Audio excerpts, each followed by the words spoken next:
pagtayo ng isang samahan ng mga Pilipino na tutuligsa sa pamahalaan ng mga Kastila. Jose, gusto na. Bakit ganyan ang iyong naiisip? Gustuin ko mang iligtas ang aking kapatid. Ngunit alam kong kailanman ay hindi gugustuhin ni Pepe na dumanak ang dugo ng dahil sa kanya.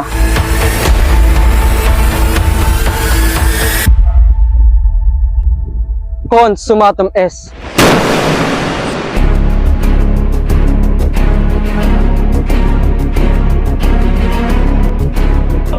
Pigilan mo nga itong kapatid mo sa kanyang mga binabalak. Nanay, pabayaan na muna natin siya. Mainam na maintindihan ni Pepe ang estado ng ating bansa sa kanyang pag-aaral. O kaya't suportahan lamang natin siya.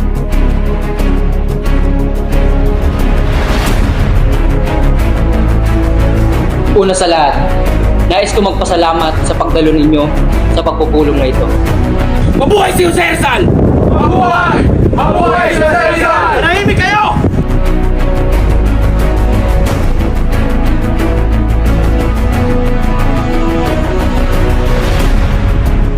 Nais ko sa inyong malaman ang mga tatlong paring martir, mga taksil sa simbahan, mga ere!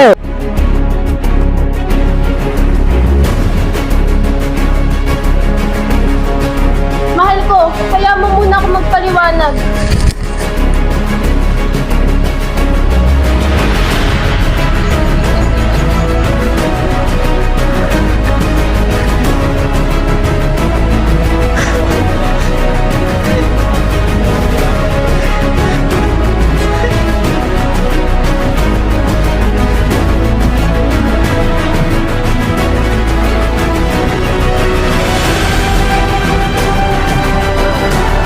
Un ultimo pabor.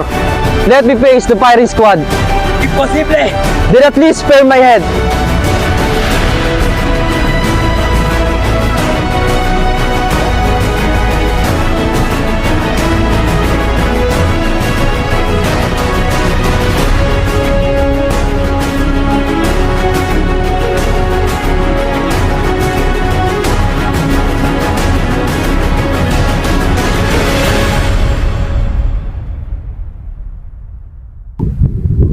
Consumatum est.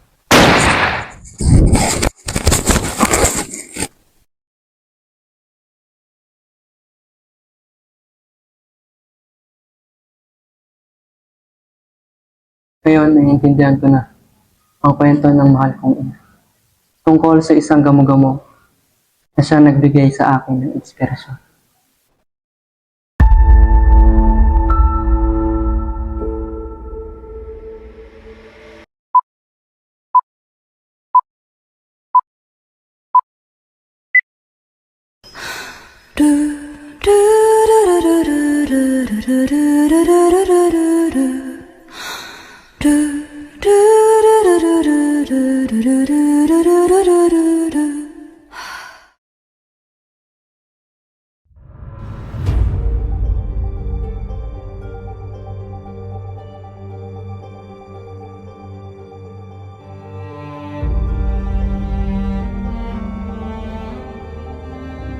Consumatum est.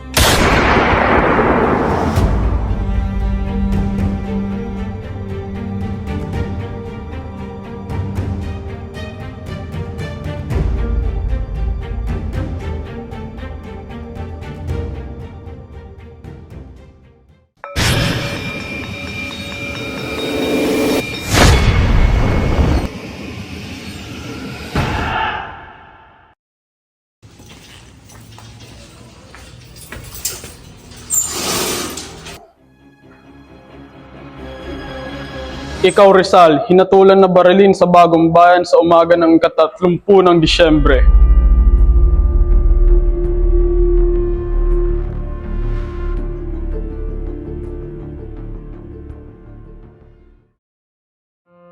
Mahal kong kapatid, may 4 na taon na at kalahati nang hindi tayo nagkikita o nakakapag-usap man lamang.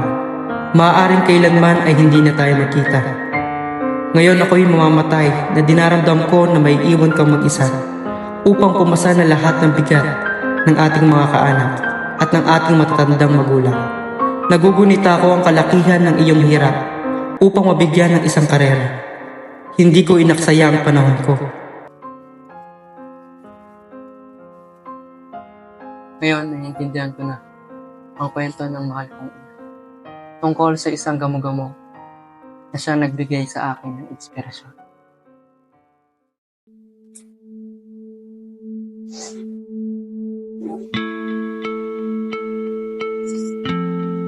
Pepe, narinig mo na ba ang kwento tungkol sa gamo-gamo na naakit sa apoy sa isang lampara?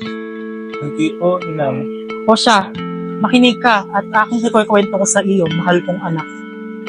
May isang batang gamo-gamo ang paligid-ligid sa isang lampara. Sinabihan na siya ng kanyang inang gamo-gamo na huwag masyadong lalapit dun sa lampara. Ngunit, dahil sa katigasan ng ulo ng batang gamo-gamo, hindi ito nakinig sa kanyang ina at lumapit pa rin ito doon sa lampara. At unti-unting nasunog ang kanyang pakpak at kalaunay namatay ang batang gamo-gamo. Ganun po ba, inang? Oo, Pepe. Kaya ikaw, huwag mong tutularan ang batang gamo-gamo. Pero inay, ako ay isang bata at matapang. Bakit ko kinakailangan pigilan ng aking sarili sa aking mga kagustuhan? Gayat ng batang gamo-gamo, naakit siya sa apoy at namatay.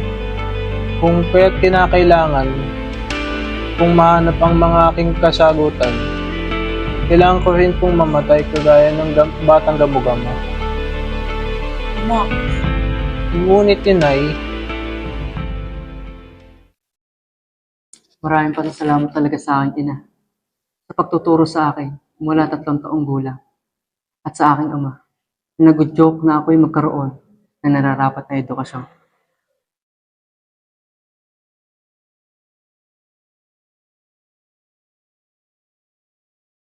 Pepe anak, halika.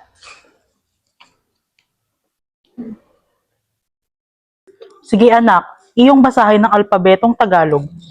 A, A, Ba, Ka, Da, E, Ga, Ha, Hi, La, Ma, Na, Pa, Ka, Sa, Ta, O, Wa, Ya. magaling anak, sadyang napakatalino mo, walang duda.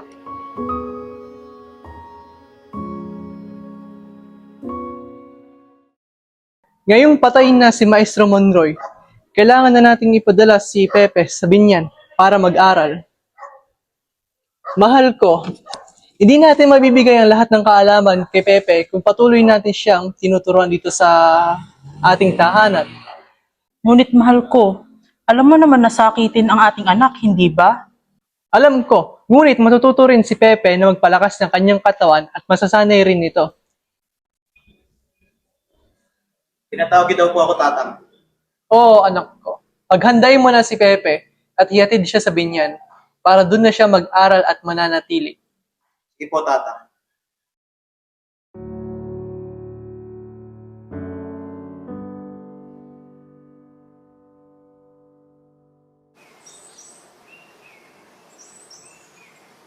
Ikaw, Jose, marunong ka bang magsalita ng Espanyol? Kaunti lang po, guro. E salitang Latin. Kaunti lang din po, guro. Ikaw, Jose, maliit ka na nga ay maliit pa ang iyong kaalaman.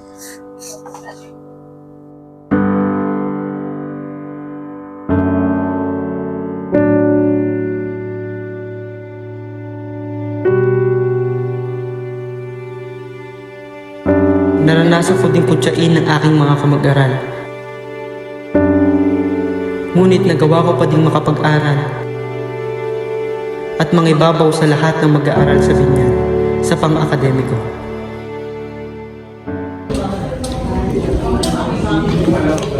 Uy, si Chongo! Chonggo? Ako Chonggo? Kaysa sa naman sa'yo, bangus, bangus, bangus, bangus, bangus, bangus. Gusto niyo ng away? Ano ito? Ano nangyari sa inyo? Si Jose po ang pasimuno, ama. Jose, ayaw nga dito.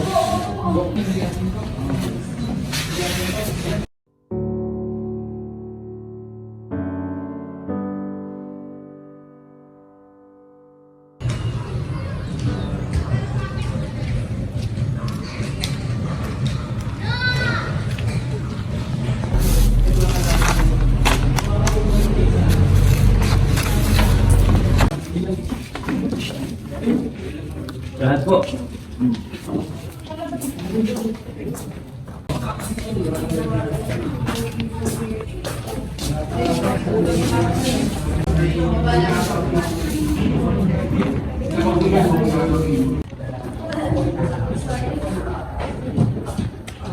Ikaw ay hindi na maaaring tanggapin at makapasok dahil nahuli ka na sa itinalagang araw ng arestasyon.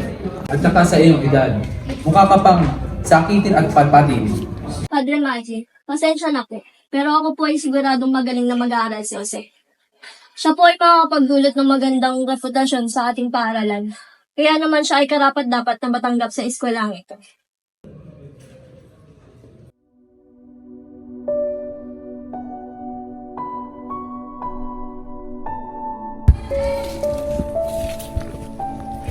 Jose, Padre Sanchez, labis kang mahusay na tagapagsulat ng mga tula. Ipagpatuloy mo yan. gracias, Padre Sanchez. Tandang-tanda ko pa ang mukha ng nana nang gustuhin kong pumasok sa Universidad ng Santo Tomas. Jose, gusto na. Bakit ganyan ang iyong naiisip? Hindi mo ba alam maaari ka mapugutan ng ulo sa iyong mga nalalaman? Pasyano, pigilan mo nga itong kapatid mo sa kanyang mga binabalak. Nanay, pabayaan na muna natin siya. Hayaan natin siya magdesisyon sa kung ano ang kanyang nais. Mainam na maintindihan ni Pepe ang estado ng ating bansa sa kanyang pag-aaral. O kaya't suportahan na lamang natin siya.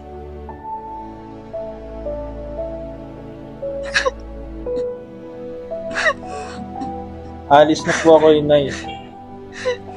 Pero kailangan ko. Yeah.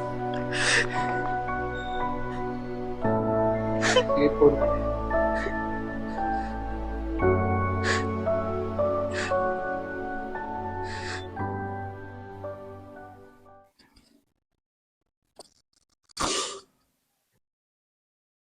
Kamusta ka na? Kung hindi lang sana kita'y sinama sa bagong bayan, upang masaksihan ng pagbitay sa tatlong paring martir, hindi mo sana sasapitin ng ganitong kalagayan. Nais ko sa inyong masaksihan ang 3 paring martir, mga taksil sa simbahan, mga erehe. Kaya! Tayo! Po!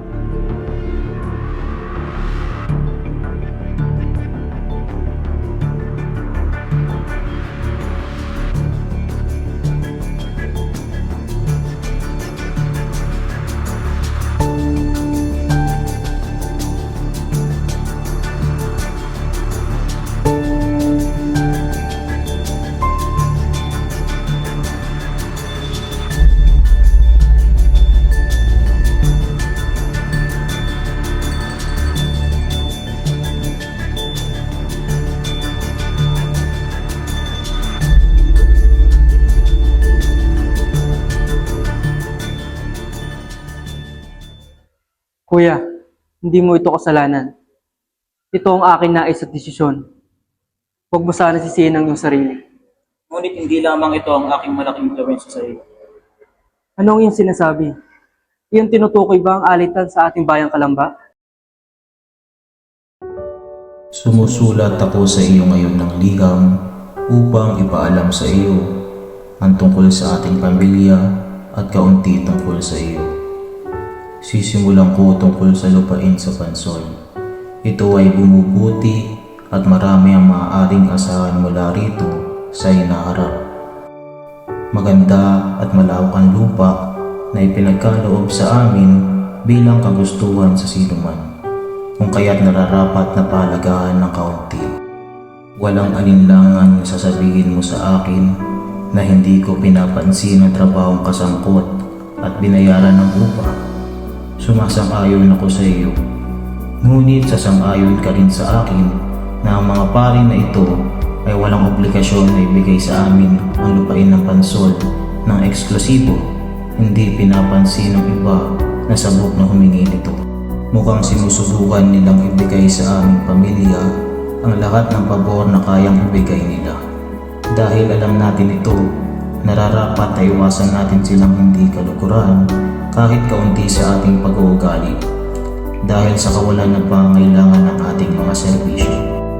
Kung minsan ay makakausap mo si Padre Martinez, Tiyakin sa kanya na ito ang mga damdaming nagbibigay buhay sa atin. Gobernador, parang awa niyo na po. Bawiin niyo po ang hatol sa aking anak. Kahit ano man pong parusa, huwag lang po ang kanyang kamatayan. Halika na, Nanang. Tayo nag-aaksaya lamang ng oras dito. Tayo magtungo na sa selda ng aking kapatid. Nanang? Hindi! Nanang! Pepe! Ayos lang aking anak. Hindi ko nakala na magkakabaliktad tayo ng mga sitwasyon. Nung ako ang nakulong at iyong dinalaw.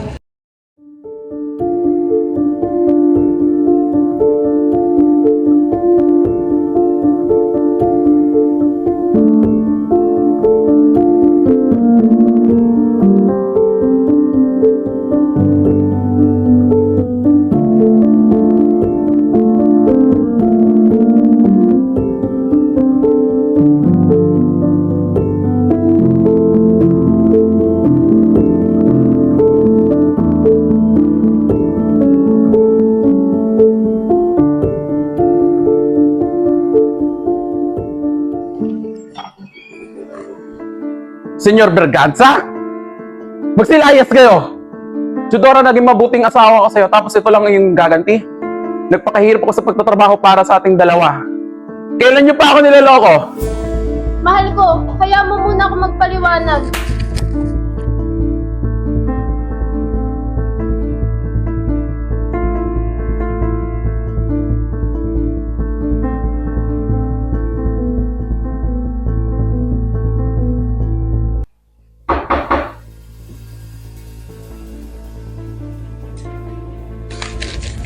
Alberto, ano tikay na pa rito? Kita kong may kinakasamang iba ang aking asawa. At dapat pa siya ang pag-iwas. Ano? Ano ba yung iyong naiisip? Hindi maaari at baka kung anong sabihin sa atin ng ibang tao at maging usap-usapan tayo dito sa bayan. Huwag mo na rin hayaang masira ang pangalan ng ating mga ninuno.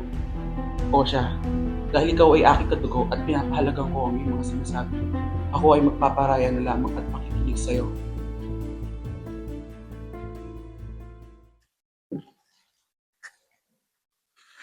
Totoo ba ang aking nalaman?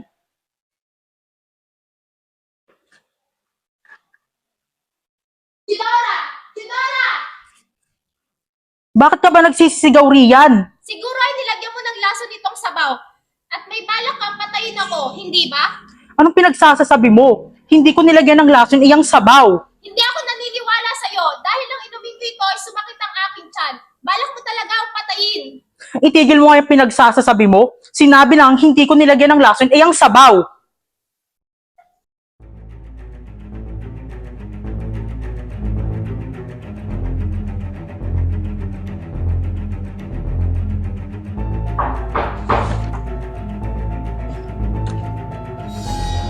Ano pong may paglilingkod ko sa inyo? Sumama ka sa akin. Ikaw ay inaaresto sa salang pagtatangkang lasunin ang iyong hipag. Hindi totoo ang binibintang niya sa akin. Wala akong ginawang kasalanan. Ito ay panilinampuri lamang. Nanang, kamusta na po kayo? Ako ay lubos na nalungkot at nabigla sa iyong biglaang pagkakakulong. Maayos lang ang aking lagay, anak. Huwag mo ko masyadong alalahanin. Ikaw, kamusta naman ang iyong pag-aaral sa Maynila? Matataas naman po ang mga markang nakukuha ko. Nanang, 3 buwan na lamang po ay makakalayan na kayo. Makakauwi na ulit kayo sa atin. Sana nga, aking anak. Mahigit na taon din ang iyong bilang sa kulungan at pinahirapan ng mga Kristiyan. Itigil na natin ito.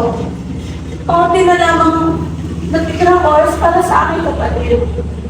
Tama mo ate Nanang, hindi ka magtatagal ng aking buhay. Kung kaya, kunin niyo agad ang aking katawan at baka kung saan lamang nila ito itapon. Piling ko rin na ibuon niyo ito sa lupa na may isang bato at ilagay ang aking ngalan, araw ng kapanganakan at araw ng kamatayan. Nais ko pong lagyan niyo rin ng krus ang aking labi. Tanggapin niyo ito ate. Regalo ito sa akin ng mga tabyela. Hihilingin ko sa mga opisyal na ipadala ito sa inyo pagkamatay ko. There's something inside.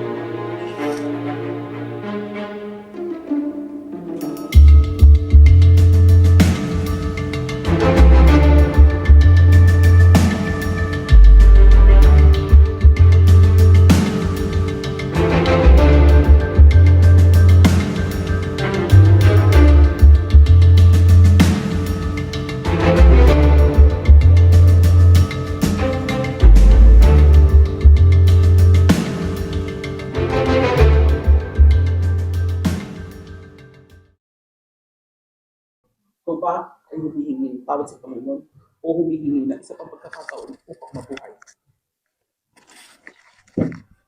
Ano hong ginagawa niyo rito, Padre? Narito ako upang bigyan ka ng isa pang pagkakataon. Ako ay naatasan ng mga nakakataas upang sabihin sa iyo, bawiin mo ang iyong mga sinabing ginawa laban sa Espanya at ang iyong nobelang ginawa. At ang kapalit nito ay ang iyong buhay. Malaki ho ang sakripisyo upang mailathala ang aking mga nobela, Padre. Nitong mga nakaraang buwan, walang dumarating na padala galing sa aking kuya Pasiano. Ang aking pagkain ay isang beses na lamang at ako na rin ang siyang naglalaban ng aking mga damit upang ako ay makatipid. Mayroon na rin akong tinanggal na isang kabanata tungkol sa buhay ni Elias at Salome para naman mabawasan ang aking gastos sa paglalathala ng aking nobela. Malapit ko nang itapon itong manuscript, kung kaya't malaki ang aking pasasalamat sa iyo, Maximo, sa iyong pagpapahiram sa akin ng 300 pesos. Nakahanap na rin ako ng maglilimbag ng Noli Me Tangere na may 2,000 kopya.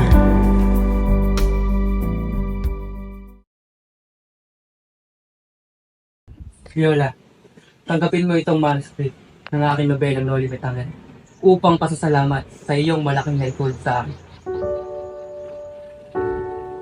Salamat, Lisa.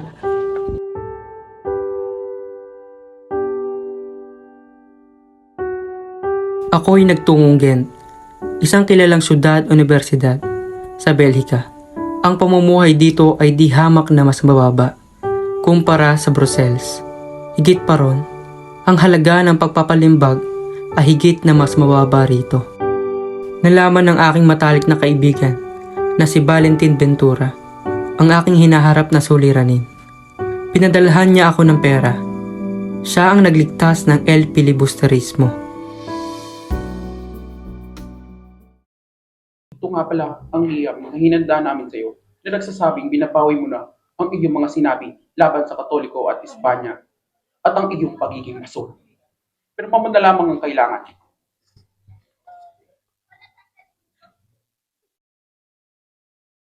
Padre, hindi ko ito kaya pirmahan sapagkat ito ay naiiba sa estilo ng aking pagsulat. Hayaan niyo at gagawa ko ng panibago.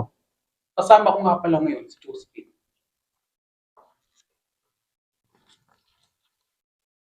Siya, maiwan ko muna kayong dalawa. My dear, please don't be mad at me, nor pity me. I am not. However, I am saddened by your sentence. How I wish we can go back to the day we first met in Dapitan. Good morning, Senor. I would like to ask about this letter that has been given to me, saying you like to talk with me privately. Well, senyor, this letter was given to you, as I would like to ask if you wanted to go back to Hong Kong. What for, Senor? Why do you ask? Rizal, these letters were found from the earlier days of your sister. I have no knowledge about those letters. That doesn't belong to us. Our luggage was truly checked when we arrived here in Manila. Don't deny it, sir. Silence, senyor. You will be escorted at Fort Santiago. You can take him now.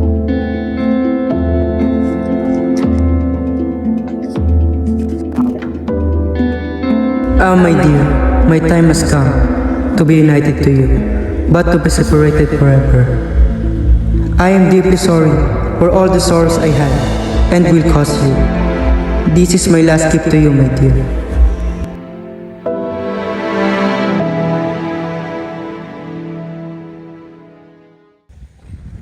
Kailangan natin gumawa ng paraan upang mailigtas si Jose Rizal! Mabuhay si Jose Rizal! Mabuhay! Mabuhay si Jose Rizal! Manahimik kayo! Tumahimik kayong lahat! Tumahimik! Masyadong maigpit ang pagpapantay ng mga Kastila kay Pepe. Hindi madaling gawin ang nais nyo.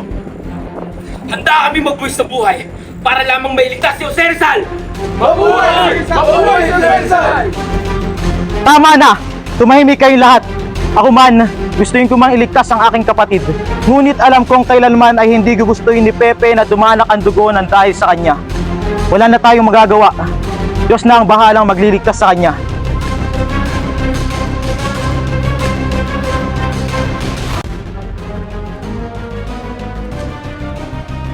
Una sa lahat, nais ko magpasalamat sa pagdalo ninyo sa pagpupulong na ito.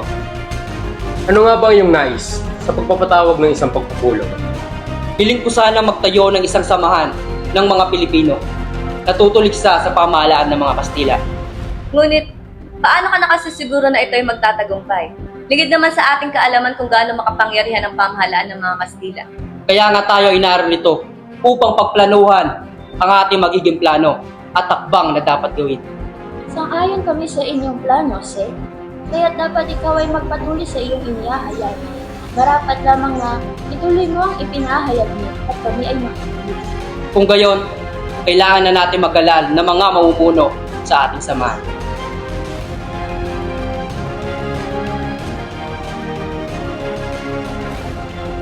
Handa na ako. Ikaw. Huwag ka matakot. Nandito ako. Tanggapin mo ito para hindi mo ako makalimutan. Ibigay mo na sa pamilya mo. Sobra-sobra na ang alala ko sa'yo.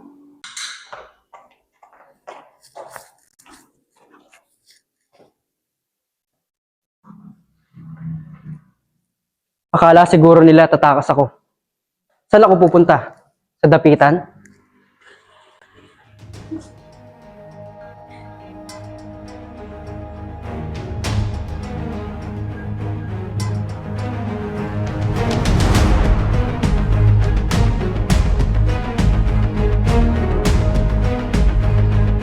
Departing in happiness. To you I give the sad remains of my life, and had it been a life more brilliant, more fine, more fulfilled, even so I would have given it willingly to you. Others are giving you their lives on fields of battle, firing joyfully without thought for the consequence. How it takes place is not important. Cypress, laurel, or lily, scaffold or battlefield, in combat or in cruel martyrdom. It is the same as demanded by country and home. Farewell, my adored land, region of the Caribbean, pearl of the Orient Sea, our Eden lost.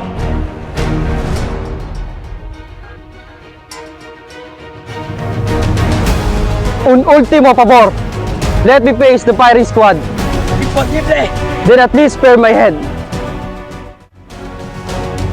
I am to die when I see the heavens go vivid. Color in the sky at last announcing the day. If color is needed to embellish your dawn, shed my blood. At that perfect moment, let it flow, and be enhanced in the reflection of your dawning light. Farewell, parents, brothers, beloved by me, friends of my childhood, in the home distress. Give thanks that now I rest from the wearisome day. Farewell, sweet stranger, my friend, who brightened my way. Farewell to all I love.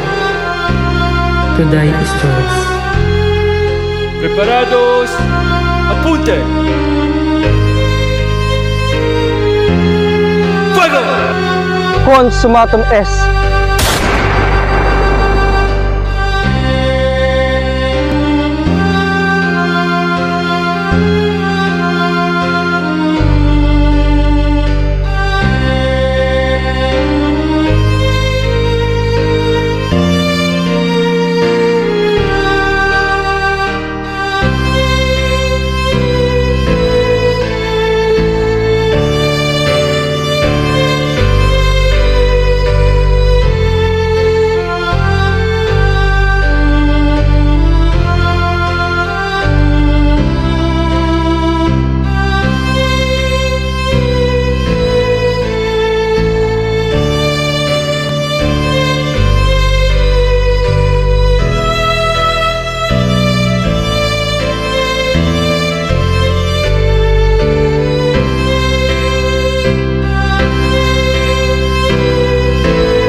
day in the life.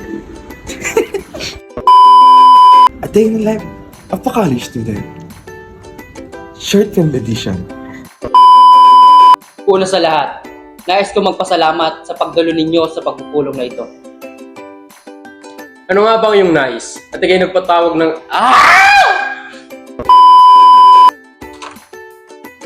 Ano po ang may paglilingkod ko sa...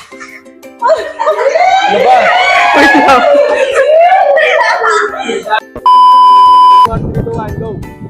Ang sakit eh. Ikaw, kuya, anong role mo?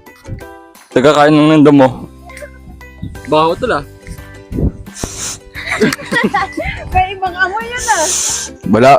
Grace, ito ko, may amoy. 5, 4, 3, 2, 1, go! Consumatum S. Mabuhay! Mabuhay sa Rizal! Tumahimik kayo! Tumahimik! Tumahimik kayo lahat! Hindi madali yung pag... Ano yun?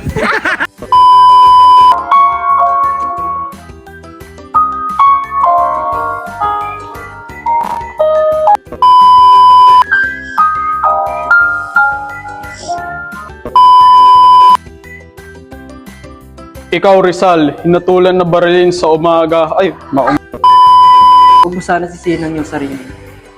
Ngunit hindi lamang ito ang aking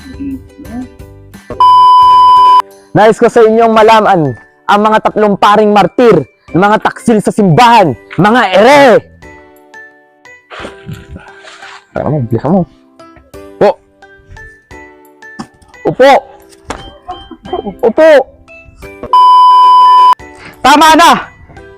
Hala, una pa lang. Isa, last one. Isa.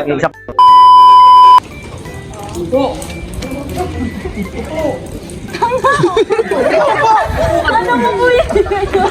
Diba? Pole dance ba yan? Pole dance. Tangin na nito eh. Sa larangan ng literatura. Gracias, Padre Santos. Oh my God, Ellie! Ano pong may paglilingkod ko sa inyo? Sumama ka sa akin. Ikaw ay inaaresto sa salang pagtatangkang lasunin ng iyo. Mikhail! Ikaw ay na. Uy, namalin mo ba ito? Tapos nag-away yung dalawa. Ay, mamakaway dyan. Tama. Laki-laki mo yun. Oh, no!